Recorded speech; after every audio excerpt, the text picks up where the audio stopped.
আসসালামাইকুম প্রিয় ভিউয়ার্স, এই মুহূর্তে আমি আছি কুড়িগ্রাম জেলার রাজীবপুর উপজেলার চরাজিপুর সরকারি প্রাথমিক বিদ্যালয়ে। এক সময়ের স্মৃতি জড়ানো স্কুল, অর্থাৎ আমার প্রাথমিক বিদ্যালয়। আমি যখন ছোট ছিলাম এই স্কুলতেই আমার বেড়ে ওঠা, এই স্কুলে আমার শৈশব কিশোর বয়স। তো প্রিয় ভিউয়ার্স, আজকে যে বিদ্যালয়টি ভাঙা হচ্ছে, এটা কিন্তু ভাঙা হচ্ছে। আমি যদি দেখাই আপনাদের, দেখুন বিদ্যালয়টি ভাঙা হচ্ছে। এই বিদ্যালয়ে পড়াশোনা করে আজ আমি বড় হয়েছি, যদিও ভালো কিছু করতে পারিনি।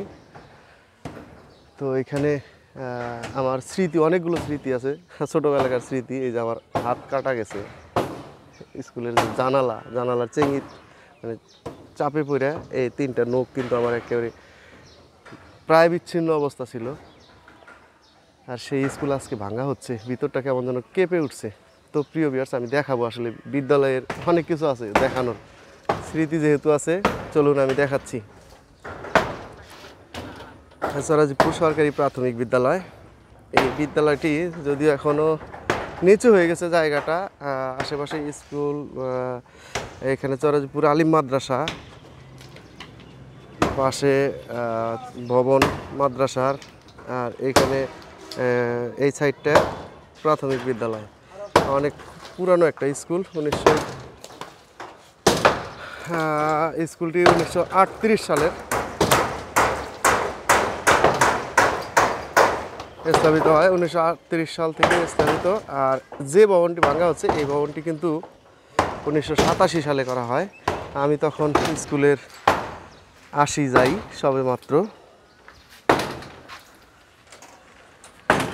1987 সালে এই ভবনটি করা হয়, আর এটা করে আরডিআরএস। যার কারণে অনেকগুলো স্মৃতি আমার আসলে জড়ানো আছে এই বিদ্যালয়ে। এখানে এসে কেমন যেন ভিতরটা কেঁপে উঠলো যে আসলে বিদ্যালয়টা ভাঙা হচ্ছে। যদিও ভাঙা হচ্ছে, এটি আসলে ভাঙা বলবো না, কারণ এটা এই ভাঙা কিন্তু আসলে সেই ভাঙা না, এটা এখানে বহুতল ভবন হবে, যার কারণে ভাঙা হচ্ছে।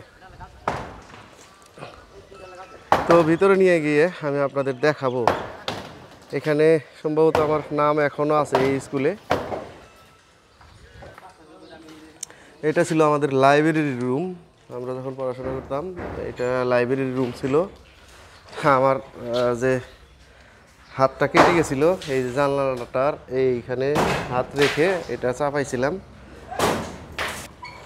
এই রুমে, এই ঘরে অনেক স্মৃতি রয়েছে, যেমন আমি দেখাচ্ছি।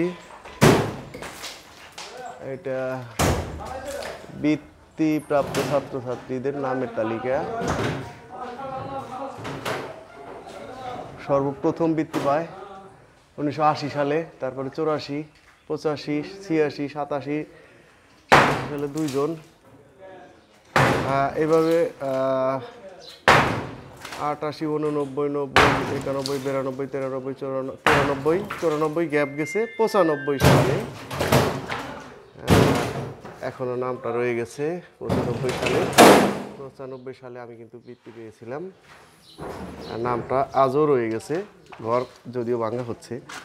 95 থেকে এই পর্যন্ত দীর্ঘ সময় পার হয়ে গেছে। ঘরগুলা ওই সময় করেছিল আরডিআরএস বাংলাদেশ। ঘরের ভিতরে এগুলা কিন্তু আসলে ওয়াল না, এগুলা হার্ডবোর্ড। 87 সালের কাজ করা, অথচ হার্ডবোর্ডের কাজ এখনও কত সুন্দর ক্লিয়ার আছে। এটা তুলে দিলে কিন্তু বরাবর হল রুমের মতো হয়ে যেত।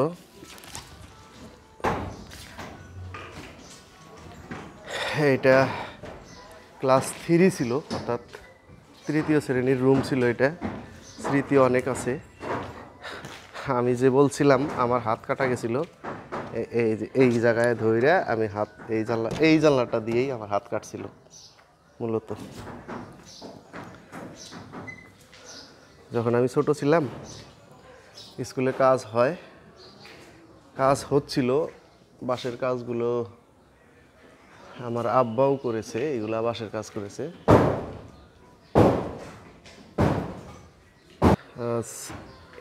আসলে পুরনো স্মৃতি ভিতরটা কেমন যেন করছে। স্কুলটা পুরাটাই ভেঙে দেওয়া হচ্ছে। এখানে বহুতল ভবন হবে, আধুনিক ভবন হবে, যার কারণে কিন্তু বিল্ডিংটি বর্তমানে এটা যদিও হাফ বিল্ডিং, ওই সময় আরডিআরএস বাংলাদেশ এটা নির্মাণ করেছিল। শক্ত ছিল যদিও, তারপরেও কিছু কিছু কাজ আছে, কিছু কিছু জিনিস আছে না দেখালেই নয়, যেটা দেখাবো। চলুন দেখাবো, আমি পরবর্তীতে আরেকটা ভিডিও নিয়ে দেখাবো আপনাদের। এটি আরেকটি ভবন, চরাজিপুর সরকারি প্রাথমিক বিদ্যালয়ের ওই পাশে আরেকটি ভবন আছে। আসলে সেই পুরানো থেকেই, শুরু থেকেই এই স্কুলটি রাজীবপুর উপজেলার মধ্যে একটি সুনামধন্য স্কুল ছিল। ওই সময়ে উপজেলায় 10 জন করে বৃত্তি দিত, আর এই স্কুলে কমপক্ষে 1, 2 জন 3 জন থাকতোই। জাস্ট আমি 1995 সালের ছিলাম। 95-এর পর থেকে বৃত্তির সংখ্যা কমে গেছে, দীর্ঘদিন বৃত্তি পায় নাই। আসলে একটা অবস্থা খারাপ হয়ে গেছে। এখনও সুনাম আছে, যদিও মাঝখানে কিছু ড্যাম হয়ে গেছিল। আমাদের সেই পুরানো স্মৃতি জড়ানো, আসলে পুরানো স্মৃতি দেখে কিন্তু হঠাৎই বুকটা কেঁপে ওঠে, ভেঙে যাচ্ছে মন, কষ্ট লাগছে। তো প্রিয় ভিউয়ার্স, ভালো থাকুন, সুস্থ থাকুন, আল্লাহ হাফেজ।